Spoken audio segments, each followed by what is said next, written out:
stand up and stop him. On 1st and 10, Prescott under a heavy rush, and down he goes. Paul Posluszny coming in hard on the blitz. He gets him down for a loss of 4.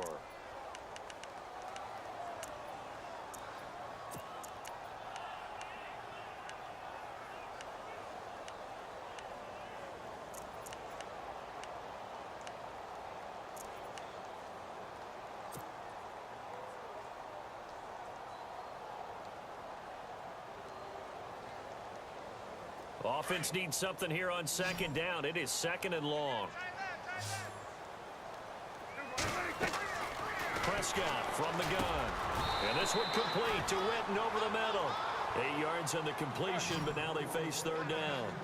He's been quiet today in the passing game, just his 2nd catch. Yeah, and people have to come up with schemes to limit him. And what a lot of teams do, they'll double him, use a linebacker underneath, a safety over the top. Sometimes they'll just take a corner, maybe their 3rd corner if he's a bigger guy, and put him on a man-to-man to try and limit his touches. Just keep mixing it up, give him different angles, different looks, like a good boxer does.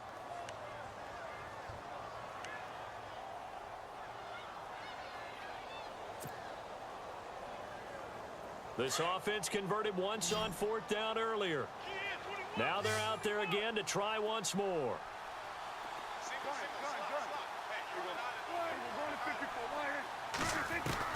They'll try and throw for it here. He's got his man. It's Williams. 9 yards on the pickup, and that leads to a Dallas 1st down. I remember in pregame when we were talking to him on the field, and he took his gloves off and showed us his fingers. A few misshapen ones in there, and now we know why, trying to catch those types of bullets. That was a dart. Yeah, even for a talented receiver, those are tough to hang on to. 10th carry now for Elliott, and he stopped immediately there. Officially no gain on the play, and it's 2nd down.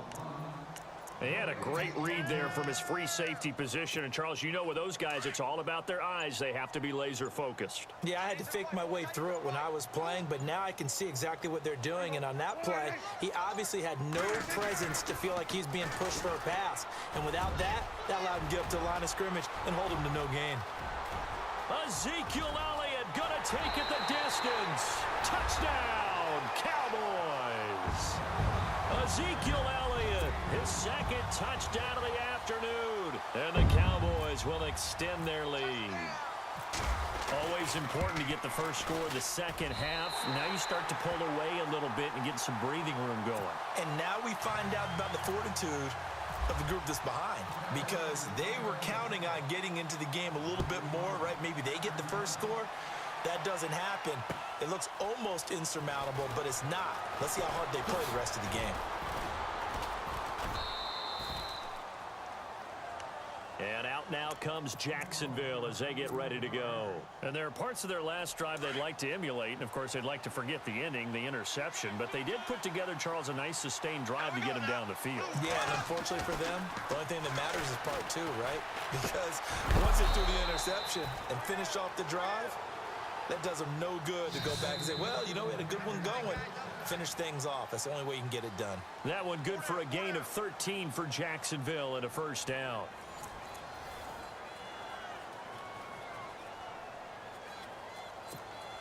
So the offense has it 1st and 10. Here we go now. Green, 39. Now Bortles. And it pops free. The collision there jarred the ball loose and brings up 2nd down. You get a tight end like this, and he's used to dishing out punishment, but here, he's one that has to absorb the contact, and as a result, unable to hold on to the football. To throw is Bortles. And they can't get the long connection as it falls incomplete. This defense was definitely alert to the possibility of the deep ball, and they were more than ready for it. They've got the lead, 4th quarter. Maybe can expect more passes like that downfield. Now Bortles. And he's going to be intercepted a 3rd time. Picked off Byron Jones. Takes this one back into the end zone, and the Cowboy defense has a touchdown. They've been suffocating all game long on defense. They were suffocating there again in a big way. And they've done it not just by out-athleting them, which is often the case, but by being able to adjust to anything they tried to throw at them and beating them to the punch each and every time. This was a defense that was well prepared.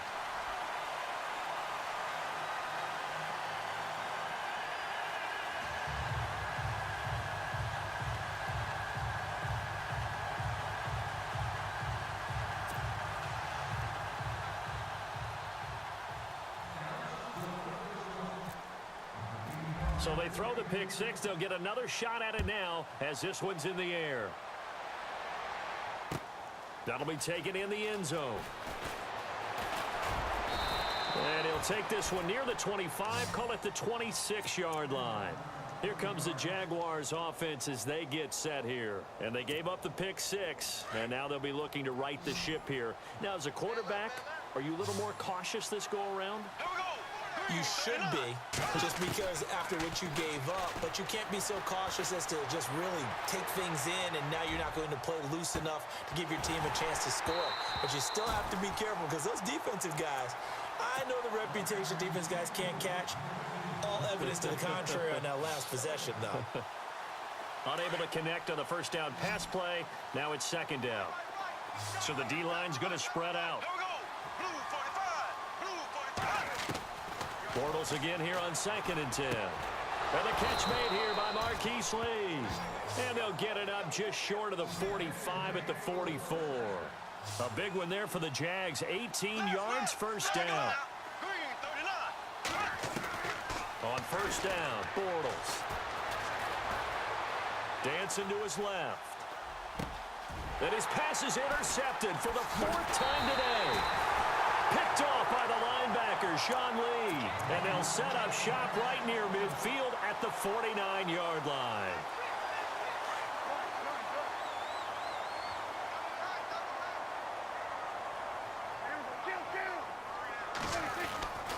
A first down carry by Elliott. And able to push his way forward here for a good little gain. And give him 4 yards there. It'll be 2nd and 6.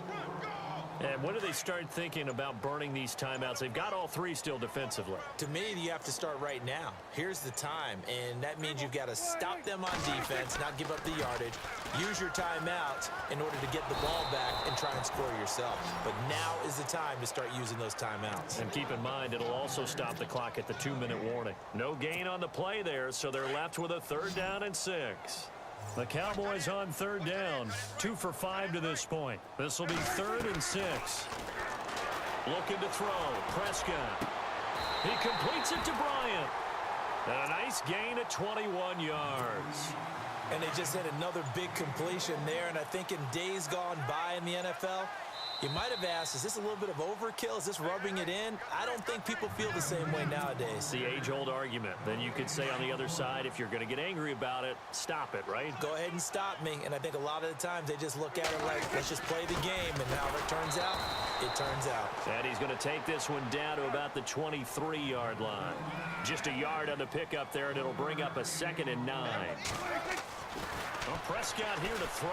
This is what happens sometimes when you abandon the running game. It's hard to get back to it because once guys get out of that mentality of firing out and hitting people, hard to get them started again occasionally.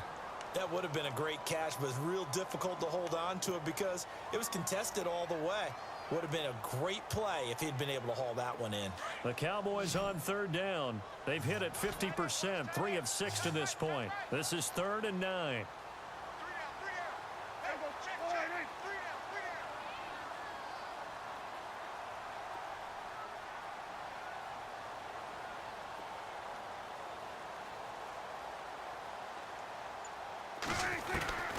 Out of the gun, here's Prescott. Now he's flushed out left. He can run for it, and he will. Give him 9 on the play, and that's going to make it 4th down. Okay, he's not going to get the first down, but this is still a nice job of buying some time and then running to get to the sideline and get out of bounds and avoid the big hit. And with things looking pretty good on the scoreboard, they're going to keep the offense out there and go for it here on 4th. They'll run it with Elliott. And this is going to be nowhere close. Needed some inches and ended up losing yardage. Ezekiel Elliott not able to get it past the marker. And the Jaguars are going to take possession here on the turnover on downs. Trying to shake off the interception from the last drive. He'll look to throw. And heavy contact. He is knocked down hard. Right on the 30-yard line. That one good for a gain of 13 for Jacksonville and a first down. Throwing on first down is Bortles. Forced out to his left. Now a desperation throw deep. And now here is another interception. Picked off Byron Jones. And some room to work. And now off to the races down the right side. And he takes this one back into the end zone. And the Cowboy defense has a touchdown. And that one will pretty much erase any hopes of a fourth quarter comeback. With emphasis, interception, return for touchdown. Door closed, locked, reinforced. So they'll get another shot on offense following that pick six. And now the kick is away. This is fielded a couple yards deep. And out now comes Jacksonville as they get ready to go. They've lost this one. Their offense has struggled. Do they try to put together something here at the end just to take into next week? Yeah, sometimes teams want to do that and coaches want to. I remember one time I was on a team and we were losing late in the game like this, and you knew it was lost. It was over, right? And the coach called a running play and pretty much said to everyone, I want to see something executed well before we get out of here. And that was the message to the team. Just something to build on. Just something to build on, get it done, and maybe we can look at that and say, we'll get better as we go forward. That's incomplete. Nearly another pick. My goodness. Brandon, at least there's one bright side to that incompletion. What's that? It wasn't an interception. Wow. You're a nice guy. That was kind of savage. But correct. No pick, just incomplete that time. A great effort there to shed the contact, and it helps him pick up the first. That one good for a gain of 13 for Jacksonville and a first down. Throwing now is Bortles. Caught out left side by Robinson. A good pickup there, a 22. Hard to believe his first catch of the game defensively. They bottled him up. That's why they're well on their way to victory. Put your best cover guy on him and then change the coverages behind him throughout the game. Brackets, double, zone, man, you name it. Make sure he gets a lot of angles. And incomplete. He dropped it in the end zone. Another wayward pass. You know, things started out poorly in this game, and to be frank, they just really haven't gotten much better. And all that does is embolden a secondary. They feel good about what's going on, and they just play better and better. He's going to let it fly. And that's incomplete. Clock stops with 10 seconds left. Sure, that pass was incomplete as they made an attempt to get a big one downfield. But that's okay because the second part of that is if you don't get the completion, at least you've told the defense you're trying to stretch them out a little bit, and they may have to change accordingly. Again, they'll throw with Bortles. Now a desperation throw deep downfield. And this is going to be intercepted. Chidobe Awuzie with a pick. What a nightmarish game he's having now. 6 interceptions that he has thrown. Absolutely unbelievable, isn't it? Hard to believe we're watching this and have seen it, but it just tells you about the game of football. It giveth and it taketh away. Yeah, the guys, though, that have thrown 6 interceptions in a game, the likes of Peyton Manning, Brett Favre, I think Joe Namath, he did it 3 times. And, Charles, I think when the schedule comes out, all teams, no matter where they're predicted to finish, talk about protecting your home turf. They were able to do that here in this one. Similar to a tennis match, right? Not letting them break your serve.